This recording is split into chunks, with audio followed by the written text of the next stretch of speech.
But everybody's afraid at the same time. And if everybody just lets their guard down, we realize it's actually a majority of us that feel the same way. That's why you just said to me, you know, you feel it changing and shifting. I feel it too, because everywhere I go, I get the same thing that you're saying. Yeah. Couldn't agree with you more. Well, welcome back to the channel, ladies and gentlemen. It's your boy JD. I hope you're all doing well. I hope you're all having a great end to your week. In this episode, I want to talk about this amazing segment I've seen between Vivek Ramaswamy and Dana White. Recently, Vivek had Dana on his podcast where they talk about many things, and obviously they end up talking about cancel culture. And both of these people, as we know, say and stand for things that aren't politically correct. Some would say that's just about everything. Dana White has had a lot to say about it in the past. For example, recently, he shut down this reporter who asked him questions surrounding Sean Strickland's comments that upset everybody and basically told him, hey, look, man, freedom of speech. Get with it, brother. You obviously give a long leash to your fighters about, what they can say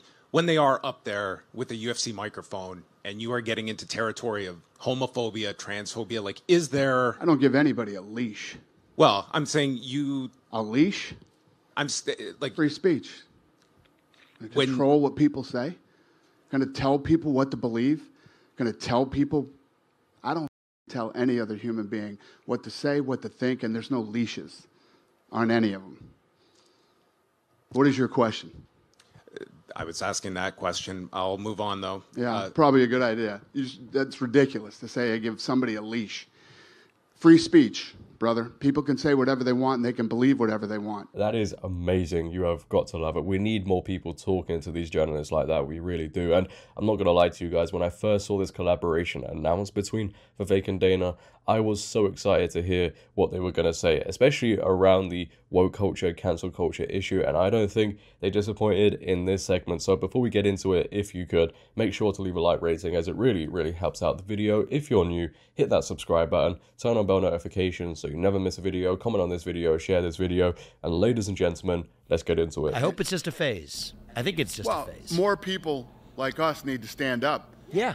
And talk about this, because there's a lot of people that feel that way, but for some reason this whole cancel culture and all the other bullshit that's flying around right now, where if you fucking say anything that anybody doesn't like, they're coming after you. You know what I mean? Shut up, sit down, do as you're told. 100%. Facts, man. I feel like it's the beginnings of that changing a little bit. Yeah. Do you feel that? Oh yeah. It's the beginnings. I think we're a hair's trigger away from everybody's tired of this. Everybody's tired of this bullshit. Especially young people.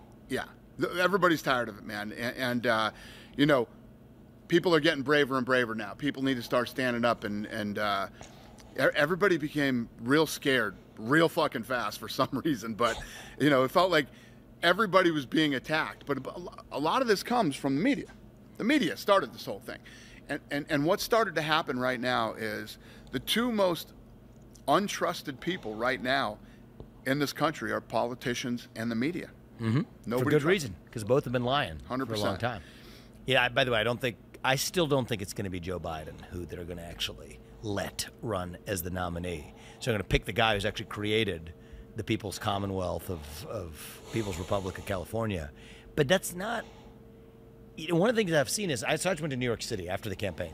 I thought I was going to go to New Hampshire, ended up after Iowa. I thought it was clear the right move would get behind Trump and move to the next phase. So instead of going to New Hampshire, I visited some friends and family in New York City.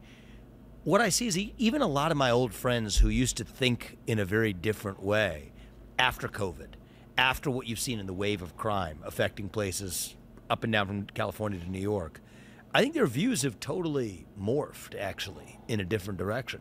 I wasn't sure what to expect, actually, because I used to live in Manhattan. You go back there after saying the things I've been saying for a year.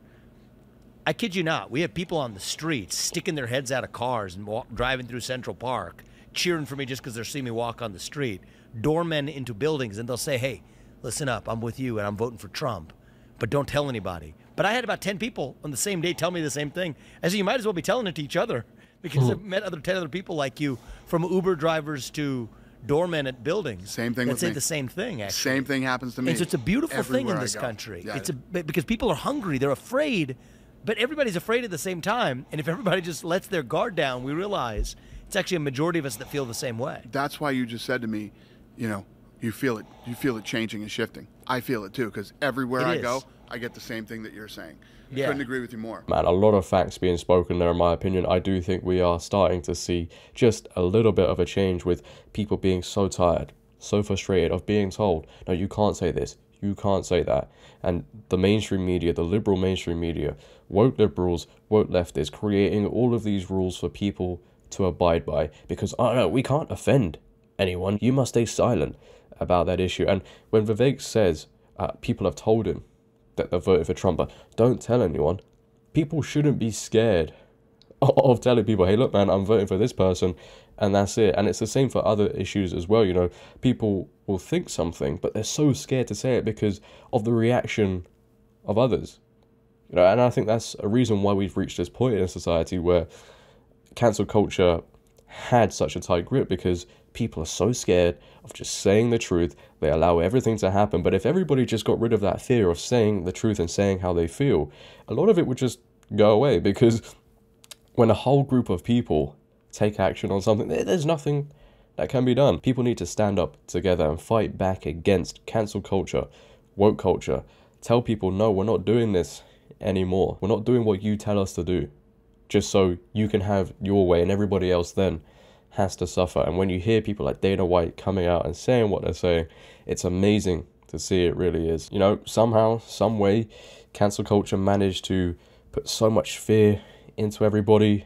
And as Dana says, very quickly, you know, people got so scared of saying the wrong thing just so they can, you know, look good, not be politically incorrect. But as I keep on mentioning, the longer we go on, I do think it's starting so slowly to change. You've already seen people show you how to handle people who don't like what you say or who criticize you for saying something they think is really offensive. You know, why did you say that? Like with Sean Strickland and Dana White, they basically said, F you, man, freedom of speech. I'm going to say how I feel. If you don't like it, if you get offended, well, that's down to you. You know, in my opinion, these people need to have a stronger backbone. Don't be so thin-skinned. People are so sensitive, and it's crazy because the slightest thing can just offend somebody today. It really can. You say an opinion that goes against the mainstream narrative, or an opinion that people have been told, oh no, that's not allowed there, and they freak out. They melt down on the spot like the witch out of Wizard of Oz. Look what you've done! I'm melting! Melting! Oh, what a world! What a world! These people really act like you've just committed a crime when you say a different opinion. But leave your thoughts down below, ladies and gentlemen, on what Dana White and Vivek Ramaswamy had to say. Do you agree with them, and me obviously, in saying, you know, we are starting to see a slow change in people saying, nah, enough is enough. Let's get back to normal here. I'd like to know. If you have enjoyed, make sure to leave a like rating. If you're new, hit that subscribe button, turn on bell notifications so you never miss a video, comment on this video, share this video. But until next time, it has been your boy JD. Have a great day, stay safe, and I'm out. Peace.